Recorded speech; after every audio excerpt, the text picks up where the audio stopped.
Baiklah, Assalamualaikum warahmatullahi wabarakatuh. Kami dari kelompok 10 akan mempresentasikan materi mengenai hakikat pendidikan kewarganegaraan, identitas nasional, dan integritas nasional. Yang pertama akan presentasi ialah Nanda Vesinaliu. Dipersilahkan. Oke, baik. Terima kasih, moderator. Di sini saya akan mempresentasikan tentang hakikat pendidikan kewarganegaraan oleh nama saya Nanda Vesinaliu, NPM 21110111101. Mengarah ke lebih spesifik adalah bahwa hakikat pendidikan kewarganegaraan, next slide. Oke. Hakikat pendidikan kewarganegaraan merupakan pembelajaran keindonesiaan yang membentuk kepribadian, membangun karakter kebangsaan, memupuk cinta tanah air, berani bela negara, dan berwawasan nasional. Sehingga menjadi warga negara yang baik dan pintar, smart and good citizen, dalam kehidupan bermasyarakat, berbangsa, dan bernegara yang demokratis. Oke, selanjutnya. Nah, siapa sih warga negara dan apa kewarganegaraan? 1. Warga atau member atau anggota dari suatu negara. Yang kedua, anggota sekelompok manusia yang hidup dan tinggal di wilayah hukum tertentu memiliki hak dan kewajiban. Artinya setiap orang punya hak dan kewajiban yang perlu dilandasi oleh peran serta sebagai warga negara. Yang ketiga adalah bahasa Belanda itu Staatsburger atau onderdaan atau kaula negara. Bahasa Inggrisnya dikenal dengan istilah civic atau citizen atau civicus. Nah, kewarganegaraan segala hal ihwal yang berhubungan dengan warga negara itu tercantum pada pasal Undang-Undang RI nomor 12 tahun 2006 pasal 1 ayat 2. Oke, selanjutnya. Nah, pengertian maksud dan tujuan pendidikan kewarganegaraan. Apa sih pengertian maksud dan tujuan pendidikan kewarganegaraan itu? Jadi pengertian maksud dan tujuannya adalah merupakan program pendidikan yang membentuk manusia Indonesia memiliki wawasan kebangsaan, cinta tanah air, dan menjadi warga negara yang baik. Pengertian sebagai proses pembentukan peserta didik, contohnya kita sebagai mahasiswa menjadi manusia memiliki rasa kebangsaan dan cinta tanah air. Tercantum pada Undang-Undang Republik Indonesia tahun nomor 20 tahun 2003. Penjelasannya dapat kita temukan pada pasal 37, yaitu maksud membentuk warga negara yang baik dan pintar, smart and good citizen dalam kehidupan bermasyarakat, berbangsa, dan bernegara berdasarkan ideologi Pancasila dan Undang-Undang NRI 1945. Oke. Next slide. Nah, ini ada namanya pendidikan kewarganegaraan. Urgensi eksistensinya. Kalian kita bertanya apa sih, di mana sih eksistensi Pancasila tuh? Nah, di hakikat kewarganegaraan kita bisa belajar tentang ini, bahwa sebenarnya pendidikan kewarganegaraan itu tercantum teman-teman dalam Undang-Undang RI nomor 20 tahun 2003 pasal 37 ayat 1 huruf B menyatakan bahwa kurikulum pendidikan dasar dan menengah wajib memuat pendidikan kewarganegaraan. Itu pasal 37 ayat 2. Pada huruf B, kurikulum pendidikan tinggi wajib memuat pendidikan kewarganegaraan. Contoh kita belajar saat ini.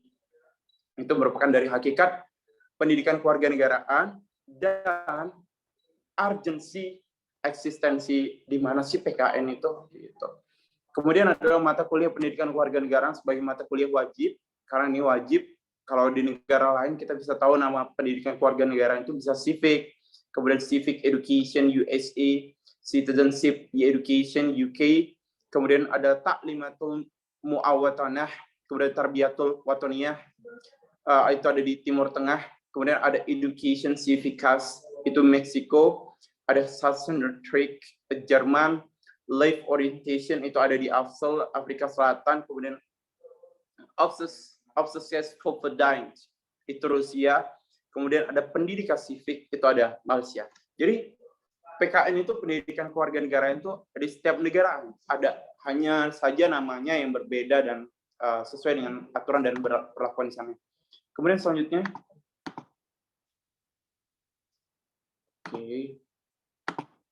historis membangun rasa kebangsaan dan Indonesia. Kita tahu semua bahwa pada abad ke-7 Sriwijaya, pada abad 13 Majapahit, tahun 1908 Budi Utomo menumbuhkan kesadaran berbangsa Sumpah Pemuda, 17 Agustus 1945 proklamasi. Peristiwa-peristiwa penting itu membangun rasa kebangsaan dan Indonesia. Rasa kebangsaan dan persatuan Indonesia. Dari Sriwijaya, Majapahit, kemudian lahir Budi Utomo, kemudian Sumpah Pemuda dan seluruh pemuda. Kemudian ada juga kemudian disatukan dengan terakhir 17 Agustus 1945 sebagai proklamasi. Yang kedua adalah awal kemerdekaan, teman-teman semua. Awal kemerdekaan, Orde Lama itu lebih banyak berorientasi pembentukan karakter kebangsaan melalui aktivitas sosial cultural.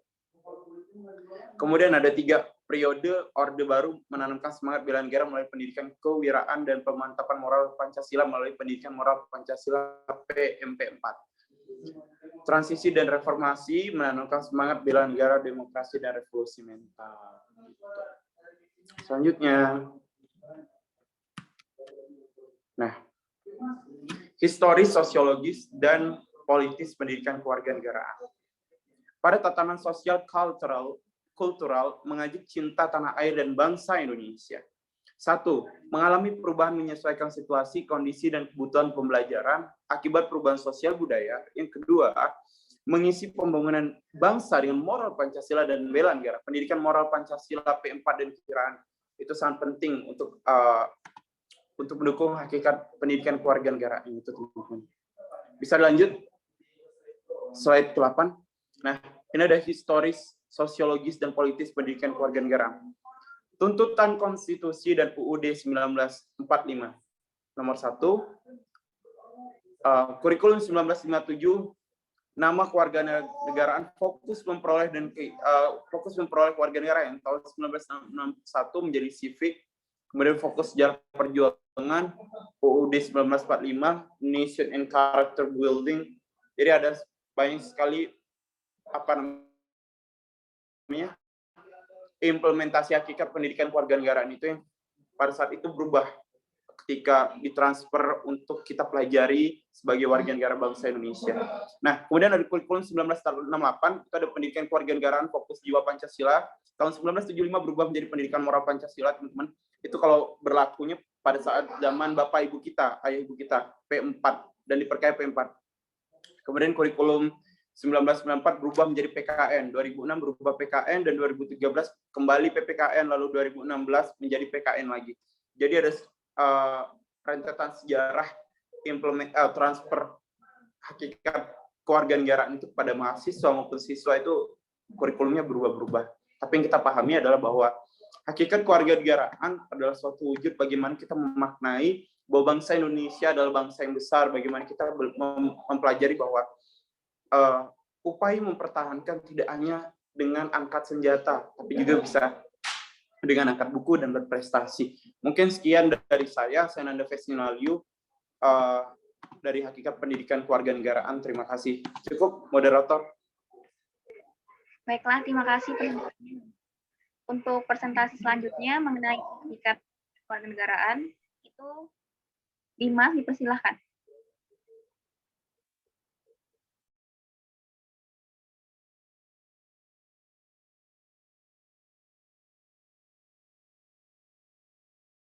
Baik, Assalamualaikum warahmatullahi wabarakatuh. Izin memperkenalkan diri, nama saya Dimas Satritama Alwan, NPM 2111011066 dari kelompok 10. Izin mempresentasikan tentang materi hakikat pendidikan kewarganegaraan. Apa itu hakikat pendidikan kewarganegaraan? Hakikat pendidikan kewarganegaraan adalah sebuah upaya sadar dan terencana dalam mencerdaskan kehidupan bangsa untuk warga negaranya dengan memupuk jati diri dan moralitas bangsa sebagai dasar untuk pelaksanaan hak dan kewajiban dalam bela negara demi keberlanjutan kehidupan dan kejayaan bangsa dan negara. Hakikat pendidikan kewarganegaraan ini merupakan mata pelajaran yang memfokuskan pada pembentukan diri yang beragam dari segi agama, sosiokultural, bahasa, usia, dan suku bangsa, untuk menjadi warga negara Indonesia yang cerdas, terampil, dan berkarakter yang dilandasi oleh Pancasila dan Undang-Undang Dasar 1945.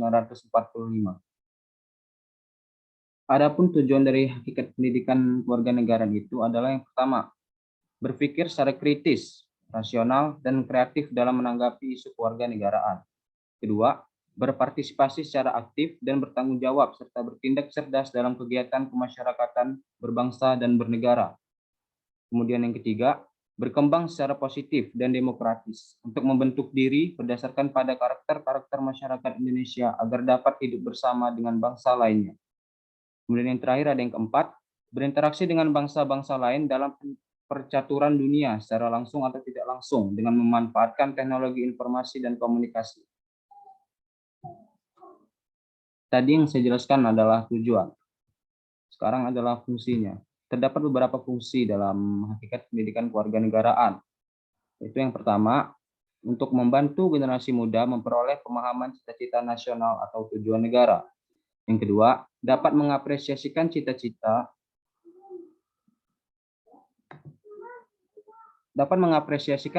nasional dan dapat membuat keputusan-keputusan yang cerdas.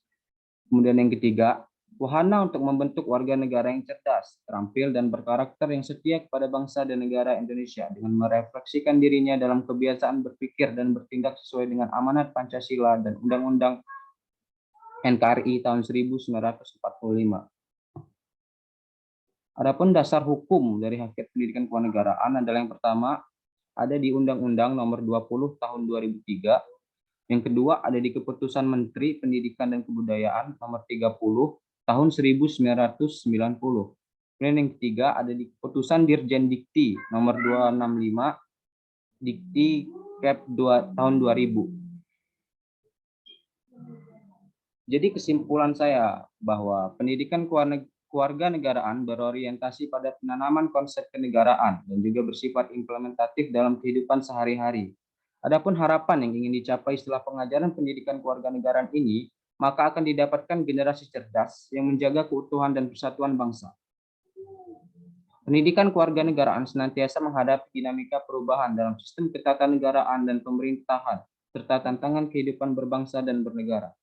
Pendidikan kewarganegaraan Indonesia untuk masa depan sangat ditentukan oleh pandangan bangsa Indonesia, eksistensi konstitusi negara, dan tuntutan dinamika perkembangan bangsa. Adapun saran yang mungkin bisa saya berikan adalah bahwa pemerintah sebaiknya menjalankan program terpadu untuk lebih mengefisiensikan pembelajaran pendidikan kewarganegaraan ini. Pendidikan kewarganegaraan dinilai masih kurang dengan pembelajaran yang hanya diadakan 1 kali dalam seminggu. Sebaiknya pembelajaran lebih diefektifkan lagi. Masyarakat juga harus lebih berpartisipasi dalam pelaksanaan pendidikan kewarganegaraan. Harus dapat memahami dan mempraktekkan dalam kehidupan sehari-hari, bukan hanya menjadi sebatas teori di dalam kelas saja. Sekian materi yang dapat saya sampaikan. Lebih dan kurangnya mohon maaf. Wassalamualaikum warahmatullahi wabarakatuh. Waalaikumsalam warahmatullahi wabarakatuh. Terima kasih presentasinya, Dimas. Selanjutnya, saya sendiri akan mempresentasikan mengenai identitas nasional. Sebelumnya, perkenalkan, nama saya Diaudi Pratiwi dengan NPM 2111011107. Dimas, tolong share screen.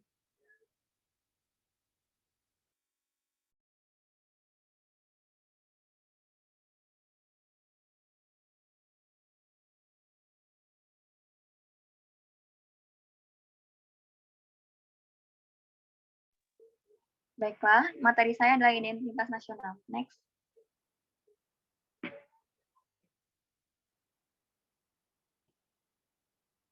Identitas nasional adalah kepribadian nasional atau jati diri yang dimiliki suatu bangsa untuk membedakan dengan bangsa lainnya. Mengutip dari identitas nasional yang ditulis oleh I Putu Ari Astawa, kata identitas artinya pembeda atau pembanding pihak lain. Sedangkan nasional artinya suatu paham. Dalam konteks pendidikan kewarganegaraan, identitas nasional adalah ciri-ciri atau karakteristik keyakinan tentang kebangsaan yang membedakan bangsa satu dengan bangsa yang lain. Konteks identitas nasional sendiri berkaitan dengan adat istiadat, kebudayaan, dan karakter khas suatu negara. Identitas nasional terwujud dalam bangsa dan negara yang merdeka, berdaulat, serta memiliki hubungan internasional dengan bangsa lain. Identitas ini menjadi jati diri untuk mendukung dan mencapai kejayaan bangsa dan negara di masa depan. Next. Contoh identitas nasional. Mengutip dari kemendikbud.go.id, konsep identitas nasional tercantum dalam pasal 35-36C Undang-Undang Dasar 1945. Pasal tersebut mengatur tentang identitas nasional Indonesia yang membedakan dengan bangsa lain. Identitas nasional tidak lepas dari unsur yang menuju bangsa majemuk.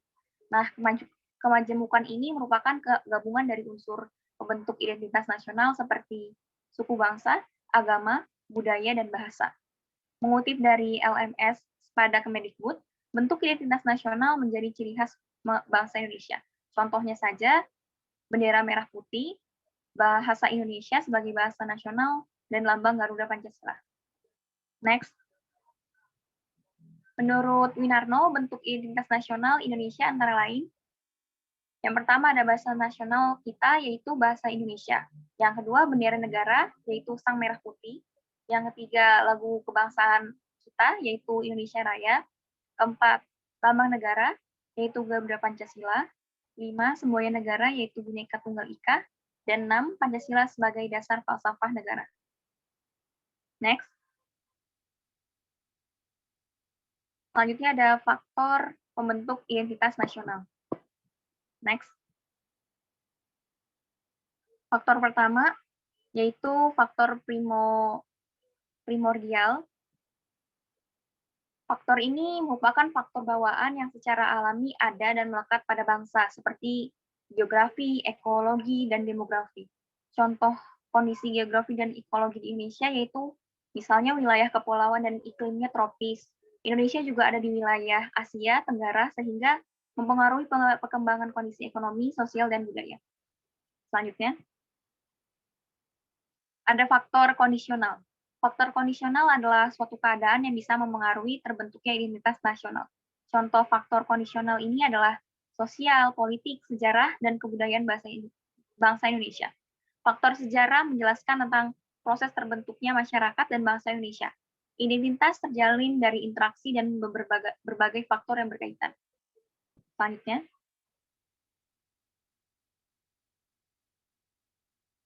yang terakhir ada faktor sakral.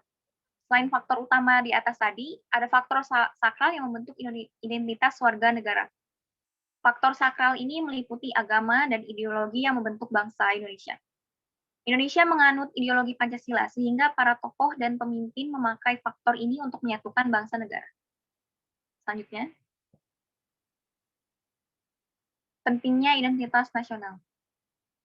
Yang pertama, bangsa Indonesia dapat dikenal dan dibedakan dengan bangsa lain. Hal ini menjelaskan bahwa bangsa Indonesia dikenal dan melanjutkan perjuangan sebagai bangsa yang sesuai dengan fitrahnya.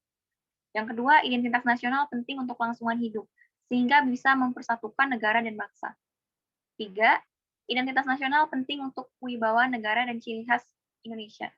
Yang keempat, identitas nasional akan memunculkan rasa saling hormat dan pengertian, sehingga tidak ada perbedaan antar negara.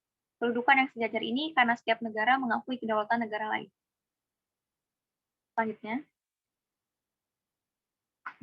di sini ada contoh kasus tentang pengklaiman identitas Indonesia. Yang pertama ada warisan budaya Indonesia yang pernah diklaim oleh negara asing itu adalah wayang. Wayang kulit menjadi ciri khas Indonesia, sempat diakui oleh Malaysia. Beruntung pada tanggal 27 November 2003, UNESCO mengakui wayang kulit sebagai warisan kebudayaan Indonesia. Yang kedua ada angklung. Angklung pernah diakui oleh Malaysia. Angklung kemudian terdaftar sebagai karya agung warisan budaya lisan dan non-budawi manusia di UNESCO pada bulan November 2010 sebagai milik Indonesia. Selanjutnya ada kuda lumping, ternyata juga pernah diklaim oleh Malaysia. Semua bermula ketika banyak orang-orang Jawa yang berpindah ke Malaysia. Mereka kemudian mewariskan kesenian kuda lumping kepada anak-anak mereka. Lalu ada 4,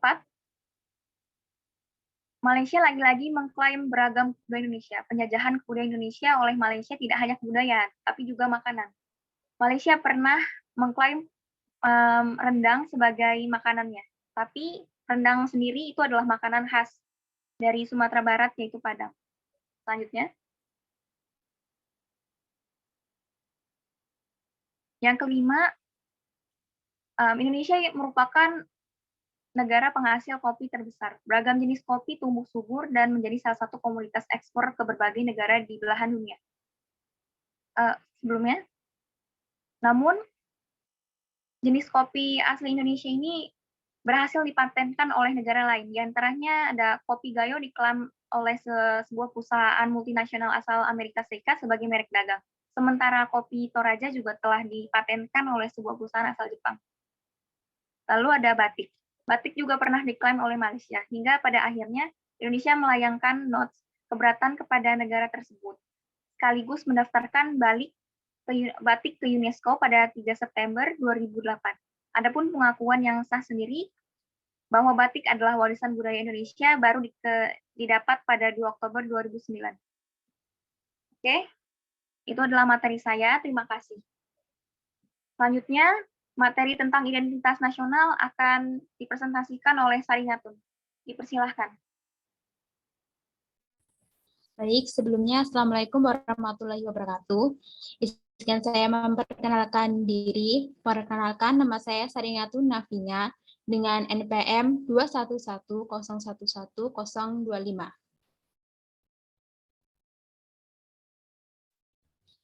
Di sini saya akan mempresentasikan tentang identitas nasional. Next slide. Seperti yang sudah dijelaskan oleh rekan saya sebelumnya, bahwa identitas nasional adalah kepribadian nasional atau jati diri yang dimiliki suatu bangsa untuk membedakan dengan bangsa lainnya. Sedangkan dalam konteks pendidikan kewarganegaraan, identitas nasional adalah ciri-ciri atau karakteristik keyakinan tentang kebangsaan yang membedakan bangsa satu dengan yang lainnya. Next slide.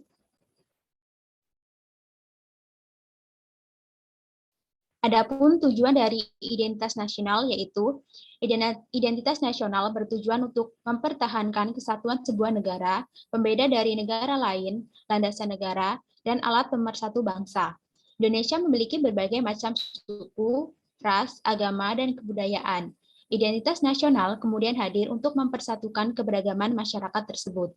Next slide. Selanjutnya adalah fungsi identitas nasional. Yang pertama yaitu sebagai alat untuk mempersatukan bangsa, yang kedua sebagai karakteristik bangsa dan pembeda dari bangsa lain, dan yang ketiga yaitu sebagai landasan negara, dan yang terakhir perlindungan diri dari dampak buruk globalisasi. Selanjutnya yaitu ada bentuk-bentuk identitas nasional. Sebelumnya rekan saya juga telah menyebutkan bentuk-bentuk identitas nasional dari Winarno. Mungkin di sini saya akan lebih menjelaskannya. Yaitu yang pertama ada bahasa nasional yaitu bahasa Indonesia. Ketentuan bahasa diatur dalam Undang-Undang Nomor 24 Tahun 2009 dari pasal 25 sampai pasal 45. Bahasa Indonesia merupakan bahasa Melayu yang menjadi bahasa persatuan melalui Kongres Pemuda II tanggal 28 Oktober 1928. Bahasa Indonesia disepakati sebagai bahasa nasional. Dan yang kedua yaitu bendera negara, yaitu Sang Merah Putih. Bendera negara pertama kali dikibarkan ketika Proklamasi Kemerdekaan Indonesia pada 17 Agustus 1945. Bendera warna merah putih ini diatur dalam Undang-Undang Nomor 24 Tahun 2009. Dan yang ketiga yaitu lagu kebangsaan yaitu Indonesia Raya. Lagu Indonesia Raya pertama kali dinyanyikan pada Kongres Pemuda II, kemudian menjadi lagu kenegaraan dan kebangsaan. Yang keempat yaitu lambang negara, yaitu Garuda Pancasila. Lambang ini memiliki garis hitam tebal yang menggambarkan Indonesia berada di garis khatulistiwa, sedangkan perisai di dada burung Garuda adalah lambang kelima sila Pancasila. Next slide. Yang kelima yaitu semboyan negara, yaitu Bhinneka Tunggal Ika. Semboyan negara ini mengacu pada masyarakat Indonesia yang beragam. Arti Bhinneka Tunggal Ika sendiri yaitu meski berbeda-beda tetapi tetap satu. Dan yang keenam yaitu Pancasila sebagai dasar falsafah negara. Pancasila berfungsi sebagai ideologi nasional, falsafah negara, pandangan hidup bangsa, dan dasar negara. Pancasila penting untuk identitas nasional dan pemahaman warga negara untuk bersikap. Yang ketujuh yaitu Konstitusi Negara Indonesia UUD 1945 yang menjadi konstitusi atau hukum dasar negara. Nah, Undang-Undang 1945 ini merupakan hukum yang tertulis dan memiliki kedudukan tertinggi dalam peraturan perundang-undangan. Undang-Undang 1945 dijadikan sebagai pedoman dalam kehidupan dan bernegara, serta Undang-Undang Dasar 1945 juga sudah digunakan sejak Indonesia merdeka. Yang kedelapan yaitu bentuk negara Indonesia. Bentuk negara Indonesia adalah negara kesatuan yang berdaulatan rakyat, berbentuk negara kesatuan, serta memiliki bentuk pemerintahan republik. Yang terakhir yaitu sistem Indonesia. Sistem yang digunakan di Indonesia adalah sistem demokrasi, dengan sistem yang menjunjung kedaulatan rakyat. Sampai saat ini sudah disepakati bahwa Indonesia tidak akan melakukan perubahan identitas sebagai negara kesatuan. Next slide.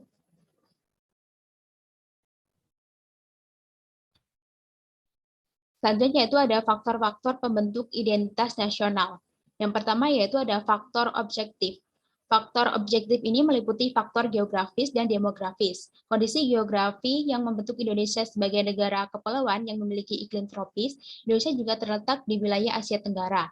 Hal ini mempengaruhi adanya perkembangan kehidupan ekonomi, sosial, dan budaya bangsa Indonesia. Yang kedua yaitu adalah faktor subjektif. Faktor subjektif ini meliputi faktor sosial, politik, kebudayaan, dan juga sejarah yang dimiliki bangsa Indonesia. Faktor ini sangat mempengaruhi proses terbentuknya masyarakat Indonesia dan juga identitas bangsa Indonesia. Yang ketiga yaitu faktor primer. Faktor primer ini meliputi etnis, teritorial, bahasa, dan juga agama. Indonesia sendiri merupakan bangsa yang memiliki berbagai macam budaya, bahasa, dan agama. Meskipun unsur-unsur tersebut berbeda-beda, namun hal tersebut bisa menyatukan masyarakat. Maka dari itu lahirlah istilah Bhinneka Tunggal Ika yang memiliki arti berbeda-beda tapi tetap satu. Next slide. Yang keempat yaitu faktor pendorong.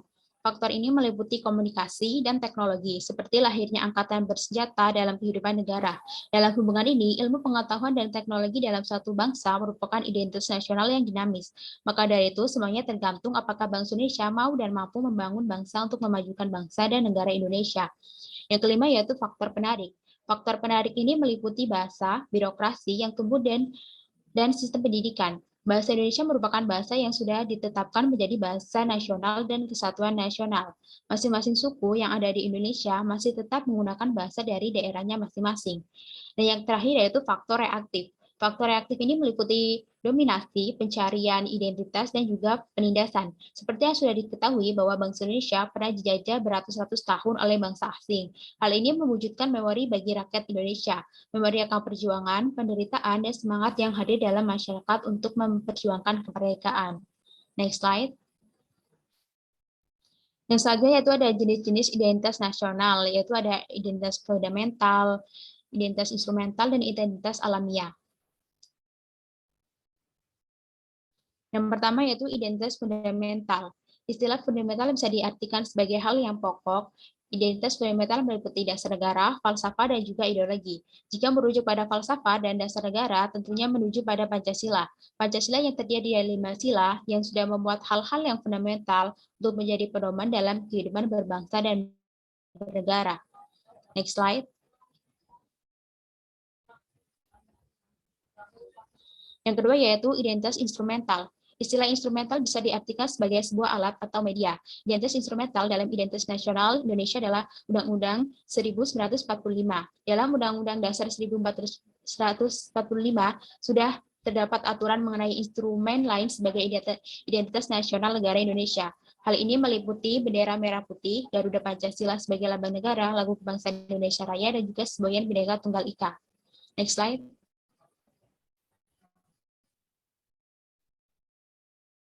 Yang ketiga yaitu identitas alamiah. Selain identitas fundamental dan instrumental, ada juga identitas alamiah. Berbeda dengan kedua identitas sebelumnya, identitas yang satu ini merupakan yang bersifat alami. Hal yang alami ini tercipta dari kuasa Tuhan Yang Maha Esa. Identitas alami meliputi negara Indonesia yang berbentuk kepulauan dengan jumlah ribuan. Next slide. Yang selanjutnya yaitu ada karakteristik identitas nasional. Yang pertama yaitu sejarah wilayah dan tanah air atau leluhur. Yang kedua yaitu ingatan sejarah dan mitos yang sama. Yang ketiga sebuah kebersamaan atau common. Dan yang keempat adanya hak-hak dan kewajiban yang sama bagi semua anggota. Dan yang terakhir yaitu ekonomi bersama dengan mobilitas teritorial bagi semua anggota. Next slide. Next slide.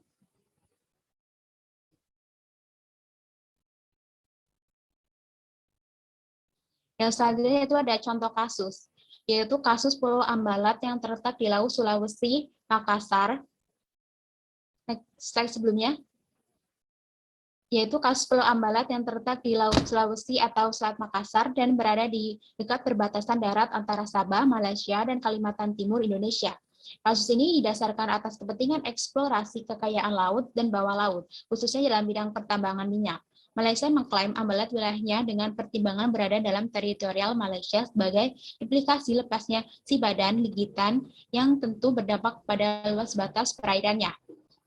Parahnya, kedua negara belum menuntaskan garis batas teritorial laut. Perdana Menteri Abdullah Ahmad Badawi dengan tegas mengklaim wilayah East Ambalat adalah wilayahnya. Sebaliknya, yang patut diherankan adalah pernyataan Menteri Pertahanan Juwono Sudarsono yang tidak menganggap sikap Malaysia tersebut sebagai ancaman. Next slide. Di sini saya akan memberikan solusinya. Next slide. Nah, kasus ini sebagai bukti kegagalan pemerintah dalam memberikan perhatian yang serius terhadap pulau-pulau kecil, perbatasan, dan wilayah perairan di dalamnya. Oleh karena itu, pemerintah harus lebih memberikan perhatian terhadap pulau-pulau yang ada di Indonesia, terutama pulau-pulau yang letaknya di dekat perbatasan, serta memberi batas wilayah yang jelas agar tidak terjadi lagi kasus serupa. Dan ketika kasus sedemikian telah terjadi, maka segeralah diselesaikan secara damai dan melakukan negosiasi antara negara yang bersangkutan agar permasalahan tersebut tidak berlarut-larut. Dan sebaiknya masalah seperti ini tidak seharusnya disepelekan karena menyangkut identitas nasional. Nah, mungkin itu saja yang bisa saya sampaikan. Apabila ada kesalahan, saya mohon maaf. Saya kembalikan kepada moderator. Baiklah, terima kasih Saringatun atas presentasinya mengenai identitas nasional. Selanjutnya masih di materi identitas nasional. Kepada Joy dipersilahkan.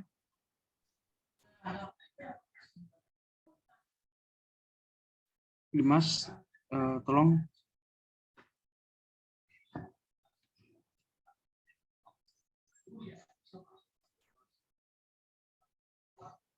Perkenalkan, nama saya Joy Benjamin Rafael dengan NPM 2151011011. Saya akan membahas tentang identitas nasional. Next.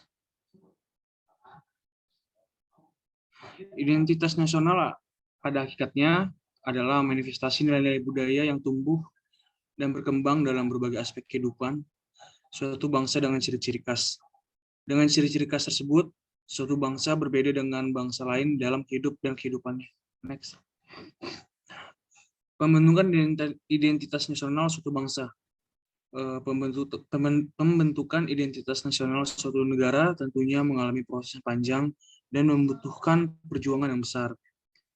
Hal ini karena identitas nasional adalah sebuah hasil dari kesepakatan masyarakat bangsa tersebut. Tidak setuju masyarakat tentang identitas nasional di sebuah negara tentu saja bisa terjadi. Umumnya, setiap kelompok masyarakat menginginkan identitasnya diangkat menjadi identitas nasional. Hal ini yang menyebabkan sebuah negara yang baru merdeka akan mengalami perdebatan dan pertikaian yang berlarut-larut. Identitas nasional dapat diartikan sebagai sebuah kesatuan yang dikaitkan dengan nilai-nilai yang ada di tanah air. Nilai tersebut memperlihatkan ciri khas yang berbeda dengan bangsa-bangsa lain, atau umumnya dikenal dengan nasionalisme. Hakikat identitas nasional Indonesia dalam kehidupan berbangsa dan bernegara adalah Pancasila yang aktualisasinya tercermin dalam kehidupan orang Indonesia. Next. Faktor-faktor pembentukan identitas nasional. 1. Faktor objektif. Faktor objektif ini meliputi faktor geografis dan demografis. Kondisi geografi yang membentuk Indonesia sebagai negara kepulauan yang beriklim tropis. Indonesia juga terletak di wilayah Asia Tenggara. Hal ini mempengaruhi adanya perkembangan kehidupan ekonomi, sosial, dan budaya bangsa Indonesia. Faktor subjektif. Faktor ini meliputi faktor sosial, politik, kebudayaan, dan juga sejarah yang dimiliki bangsa Indonesia. Faktor-faktor ini sangat mempengaruhi proses terbentuknya masyarakat Indonesia dan juga identitas bangsa Indonesia. Next. Faktor primer. Faktor primer ini meliputi etnis, teritorial, bahasa, dan juga agama. Indonesia sendiri merupakan bangsa yang memiliki berbagai macam budaya, bahasa, dan agama. Meskipun unsur-unsur tersebut berbeda-beda, dan memiliki ciri khas masing-masing, namun hal tersebut bisa menyatukan masyarakat menjadi bangsa Indonesia. Persatuan yang terjadi itu tidak serta-merta menghilangkan keanekaragaman yang memang sudah ada dalam masyarakat Indonesia. Maka dari itu, lahirlah istilah Bhinneka Tunggal Ika yang memiliki arti berbeda-beda tapi tetap satu jua. Yang keempat, faktor pendorong. Faktor ini meliputi komunikasi dan teknologi, seperti lahirnya angkatan bersenjata dalam kehidupan negara. Dalam hubungan ini, ilmu pengetahuan dan teknologi dalam suatu bangsa merupakan identitas nasional yang dinamis. Maka dari itu, pembentukan identitas nasional yang dinamis ini sangat dipengaruhi oleh kemampuan dan prestasi masyarakat Indonesia. Semuanya tergantung apakah bangsa Indonesia mau dan mampu membangun bangsa untuk memajukan bangsa dan negara Indonesia. Next. Faktor penarik. Faktor penarik ini meliputi bahasa, birokrasi yang tumbuh, dan sisa pendidikan. Bahasa Indonesia merupakan bahasa yang sudah ditetapkan menjadi bahasa nasional dan kesatuan nasional. Masing-masing suku yang ada di Indonesia masih tetap menggunakan bahasa dari daerahnya masing-masing. Faktor reaktif. Faktor ini meliputi dominasi, pencarian identitas, dan juga penindasan. Seperti yang sudah diketahui bahwa bangsa Indonesia pernah dijajah beratus-ratus tahun oleh bangsa asing, hal ini mewujudkan memori bagi rakyat Indonesia. Memori perjuangan, penderitaan, dan semangat yang hadir dalam masyarakat untuk memperjuangkan kemerdekaan. Next. Fungsi identitas nasional. Fungsi identitas nasional tersendiri terbagi menjadi 3, yaitu ada sebagai alat untuk mempersatukan bangsa, sebagai landasan negara, dan sebagai karakteristik bangsa dan pembeda dari bangsa lain. Next. Lalu ada jenis-jenis identitas nasional. Jenis-jenis identitas nasional juga terbagi menjadi 3, yaitu identitas fundamental, instrumental, dan identitas alamiah. Next. Unsur identitas nasional Indonesia. Unsur identitas nasional Indonesia bisa kita lihat dalam berbagai hal seperti ada bendera Indonesia, bahasa Indonesia, lambang negara, semboyan bangsa Indonesia, lagu bangsa Indonesia, konstitusi negara Indonesia, ragam suku, ras, dan budaya Indonesia. Next. Masalah identitas nasional. Pada era globalisasi, pada saat ini menjadi tantangan tersendiri bagi suatu negara, terutama dalam hal identitas nasional. Pada saat ini banyak sekali para pemuda yang melupakan identitas bangsanya karena terpengaruh pada budaya luar. Contohnya adalah anak muda saat ini cenderung lebih menyukai berpakaian robek-robek dibanding menggunakan pakaian bermotif batik. Yang pada umumnya batik adalah salah satu ciri khas dari Indonesia. Sebagai warga negara yang mencintai bangsanya, kita harus melestarikan apa yang disebut sebagai identitas nasional dengan cara membuat produk bertemakan kearifan lokal, seperti membuat jaket denim yang notabene merupakan budaya barat yang dikombinasikan dengan batik yang khas Indonesia. Lalu lebih memilih untuk mengunjungi tempat-tempat atau destinasi wisata di dalam negeri daripada berpergian ke luar negeri. Next.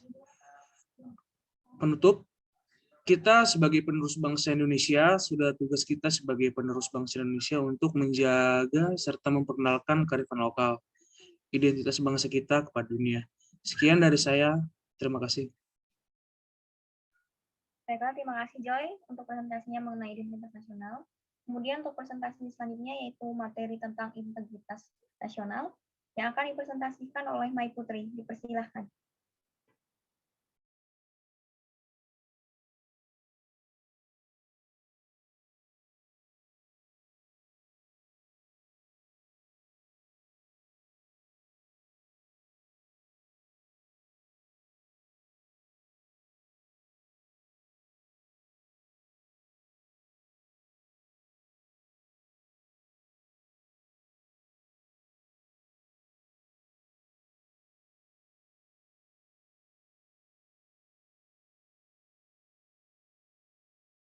Mai Putri dipersilahkan untuk presentasi.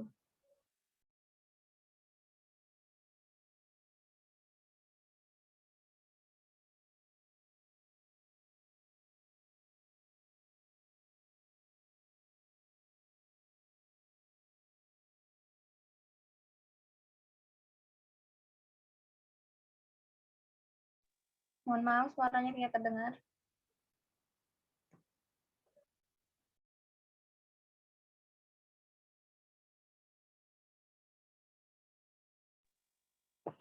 Baiklah, jika Mai Putri belum siap, Kita akan presentasi Khairunisa dulu. Khairunisa mengenai integritas nasional dipersilahkan.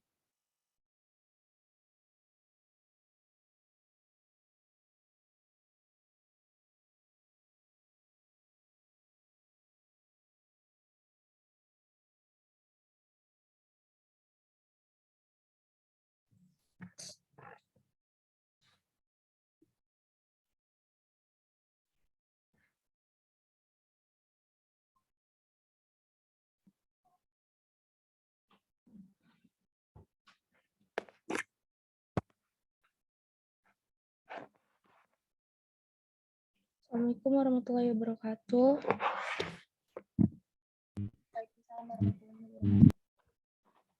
Saya Khairunisa Utari, NPM 2151011005. Dan materi integrasi nasional. Next.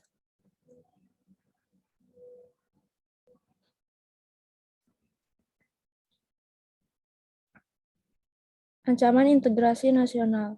Indonesia yang berada di tengah-tengah dunia dilewatin garis khatulistiwa, diapit oleh dua benua yaitu Asia dan Australia, serta berada di antara dua samudra yaitu Samudra Hindia dan Pasifik.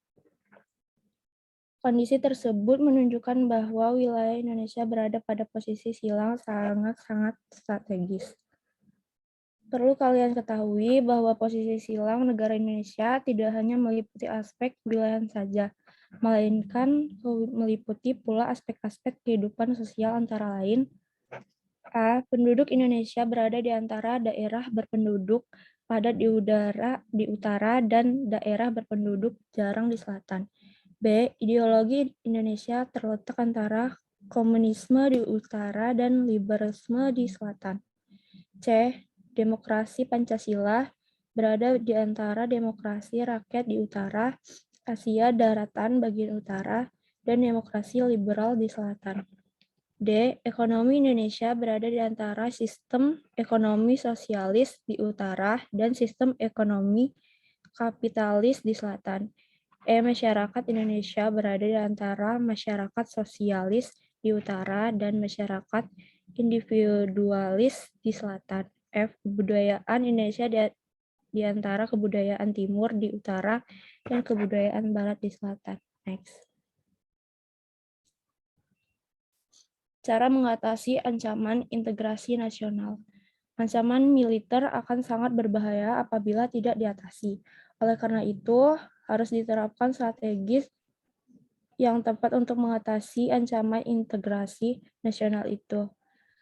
UUD Negara Republik Indonesia tahun 1945 telah mengatur strategi pertahanan dan keamanan bangsa Indonesia. Dalam mengatasi ancaman militer tersebut, Pasal 30 ayat 1 sampai 5 UUD Negara Republik Indonesia tahun 1945 yang menyatakan bahwa 1. Pasal 30 ayat 1 sampai 5 UUD Negara Republik Indonesia tahun 1945 yang menyatakan bahwa 1. Tiap-tiap warga negara berhak dan wajib ikut serta dalam usaha pertahanan dan keamanan negara. 2. Usaha pertahanan dan keamanan negara dilaksanakan melalui sistem pertahanan dan keamanan rakyat semesta oleh Tentara Nasional Indonesia dan Kepolisian Negara Indonesia Republik Indonesia sebagai kekuatan utama dan rakyat sebagai kekuatan pendukung. 3. Tentara Nasional Indonesia terdiri atas Angkatan Darat, Angkatan Laut, dan Angkatan Udara sebagai alat negara bertugas mempertahankan, melindungi, dan memelihara keutuhan dan kedaulatan negara. 4. Kepolisian Negara Republik Indonesia sebagai alat negara yang menjaga keamanan dan ketertiban masyarakat, bertugas melindungi, mengayomi, melayan masyarakat, dan menegakkan hukum. Next. Kesimpulan, integrasi berasal dari bahasa Inggris, integration, yang berarti kesempurnaan atau keseluruhan. Integrasi nasional adalah usaha dan proses pemersatuan perbedaan yang ada pada suatu negara sehingga terciptanya keserasian dan keselarasan secara nasional. Seperti yang kita ketahui, Indonesia merupakan bangsa yang sangat besar baik dari kebudayaan atau kewilayahannya. Di satu sisi, hal ini membawa dampak positif bagi bangsa karena kita bisa memanfaatkan kekayaan alam Indonesia secara bijak atau mengelola budaya-budaya yang melimpah untuk kesejahteraan rakyat. Namun selain menimbulkan sebuah keuntungan, hal ini juga akhirnya menimbulkan masalah yang baru. Baik, terima kasih presentasi dari saya.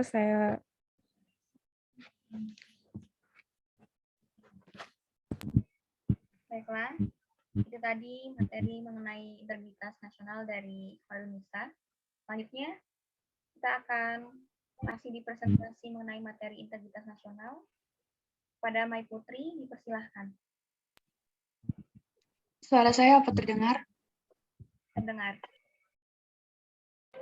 Oke, saya izin off cam supaya suaranya terdengar jelas ya. Baik. Sebelumnya perkenalkan, nama saya Maya Putri Rosari Sidabutar dengan NPM 21110111084. Pada kesempatan kali ini saya akan mempresentasikan materi pendidikan kewarganegaraan mengenai integrasi nasional. Next. Integrasi berasal dari bahasa Inggris, yaitu integration yang berarti kesempurnaan atau keseluruhan. Menurut KBBI, integrasi itu adalah pembauran hingga menjadi kesatuan yang utuh dan bulat. Sedangkan nasional artinya bersifat kebangsaan. Banyak definisi yang dikemukakan para ahli mengenai integrasi nasional, tapi ringkasnya, integrasi nasional adalah usaha dan proses mempersatukan perbedaan-perbedaan yang ada pada suatu negara, sehingga tercipta keserasian dan keselarasan secara nasional. Next. Nah, terdapat keterkaitan antara integrasi nasional dengan identitas nasional. Secara terminologis, identitas nasional adalah ciri suatu bangsa atau jati diri suatu bangsa yang membedakannya dengan bangsa lain.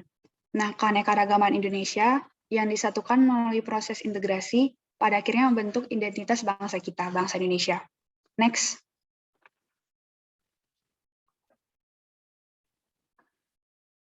Terwujudnya integrasi nasional didorong oleh beberapa faktor. Ada ancaman dari luar, lalu rasa senasib dan seperjuangan, adanya ideologi nasional, dan adanya tekad bangsa Indonesia untuk bersatu. Kita ulas sedikit ya.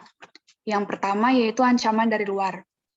Adanya ancaman dari luar dapat menciptakan integrasi dalam masyarakat. Masyarakat yang berbeda suku, agama, ras, etnik, dan berbagai perbedaan lainnya, kelak akan bersatu ketika menghadapi musuh yang sama. Contohnya ketika bangsa Indonesia bersatu padu melawan penjajah yang datang. Nah, bangsa yang masyarakatnya mungkin tadinya saling berselisih antara satu dengan yang lain, akhirnya dapat berintegrasi ketika sama-sama menghadapi ancaman yang datang dari luar. Kira-kira itu alasan mengapa ancaman dari luar menjadi salah satu faktor pendorong terwujudnya integrasi nasional. Lalu adanya rasa senasib dan seperjuangan. Rasa senasib dan seperjuangan ini lahir karena berbagai faktor sejarah. Perjuangan bangsa Indonesia ketika merebut kemerdekaan negara kita adalah nyata dan sungguh-sungguh. Rasa senasib dan seperjuangan pada masa itu terbawa sampai sekarang, dan semoga sampai nanti.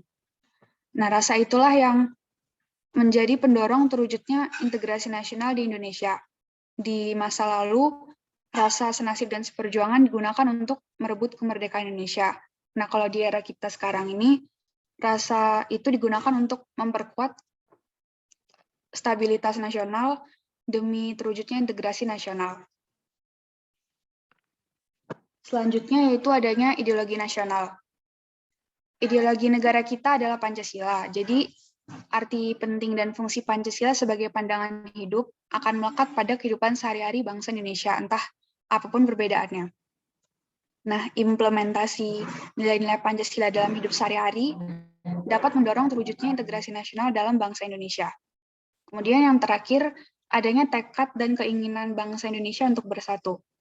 Sebenarnya menurut saya sendiri, ini adalah faktor yang paling penting, karena tekad itu datangnya murni dari dalam diri kita sendiri. Segala bentuk perbedaan, kemajemukan, dan keanekaragaman Indonesia seharusnya tidak menjadi penghambat, justru malah harusnya menjadi pendorong terwujudnya integrasi nasional. Karena perbedaan itu membuat masyarakat saling bergantung. Karena saling bergantung, mereka mengisi kekurangan yang ada gitu. Saling membantu atau saling tolong menolong. Lalu akhirnya saling menghargai, menghormati, dan persatuan pun terwujud.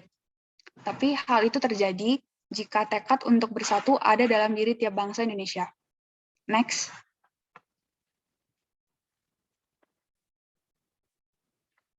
Nah, ini ada faktor pendukung dan penghambat integrasi.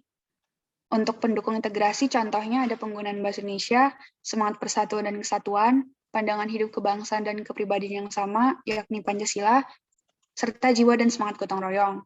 Kalau untuk penghambatnya, ada kurangnya penghargaan terhadap kemajemukan, kurangnya toleransi antar sesama golongan, dan masih banyak lagi. Next. Lalu pentingnya integrasi nasional.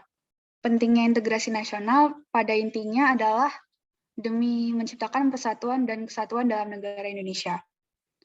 Kita yang sudah mengupayakan agar integrasi nasional tercipta saja masih belum bisa mewujudkannya secara menyeluruh. Buktinya, kita masih menjumpai banyak konflik yang sering terjadi antar suku, agama, wilayah, dan lain sebagainya. Nah, apalagi kalau upaya perwujudan integrasi ini tidak dilakukan sama sekali. Bayangin aja akan jadi apa Indonesia nanti ke depannya. Indonesia adalah negara yang kaya akan keanekaragaman. Nah, keanekaragaman itu akan menjadi kelemahan apabila integrasi nasional tidak terwujud. Namun sebaliknya akan jadi kekuatan jika integrasi nasional diwujudkan oleh bangsa Indonesia bersama-sama. Next.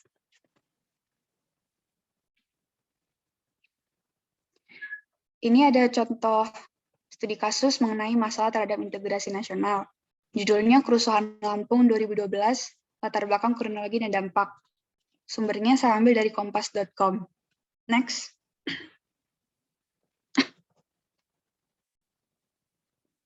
Isi pokok beritanya, Kerusuhan Lampung 2012 adalah serangkaian kerusuhan yang terjadi di Lampung Selatan, mulai dari tanggal 27 Oktober hingga 29 Oktober 2012. Nah, terjadinya konflik antar Desa Bali Nuraga, yang mayoritas terdiri dari warga asli Bali yang tinggal di Lampung Selatan, dengan Desa Agom, yang terdiri dari warga asli Lampung, akibat kesalahpahaman. Kesalahpahaman itu terjadi ketika 10 pemuda dari Desa Bali Nuraga yang sedang bersepeda hendak menolong kedua gadis dari warga Desa Agom yang jatuh karena terserempet rombongan pemuda tersebut. Nah, warga lain yang melihat kejadian itu menganggap bahwa tindakan para pemuda yang menyentuh kedua gadis saat sedang ditolong itu sebagai bentuk pelecehan. Next. Menurut kami, kasus tersebut berkaitan dengan jenis integrasi sosial, karena konflik terjadi antar dua etnis, yaitu etnis Bali dengan etnis Lampung, yang berarti konflik ini menyangkut hubungan sosial antar masyarakat Bali dengan masyarakat Lampung. Nah, upaya penyelesaian atau solusinya antara lain sebagai berikut. Yang pertama, berpikir secara kritis. Baik dalam menyebarkan berita dan menerima berita, kita harus berpikir kritis. Kita harus menguji kebenaran berita yang disampaikan oleh orang lain terlebih dahulu. Jangan sampai kita termakan dan terprovokasi oleh berita yang belum kita ketahui pasti kebenarannya. Lalu menghindari sikap etnosentris. Etnosentris adalah suatu sikap yang menganggap bahwa agama, ras, suku, etnis, atau bahasa kelompok sendiri itu jauh lebih baik dibanding kelompok lainnya. Kerusuhan antar etnis Bali di Desa Bali Nuraga dengan etnis Lampung di Desa Agom memang didominasi oleh kesalahpahaman. Namun sebelumnya memang sudah ada kesenjangan antar kedua pihak. Nah, kesenjangan ini membuat mereka saling berpikir negatif, saling berprasangka buruk, dan akhirnya susah mengendalikan emosinya. Lalu, toleransi. Kita harus saling menghargai dan menghormati perbedaan yang ada agar dapat hidup rukun berdampingan secara damai. Next.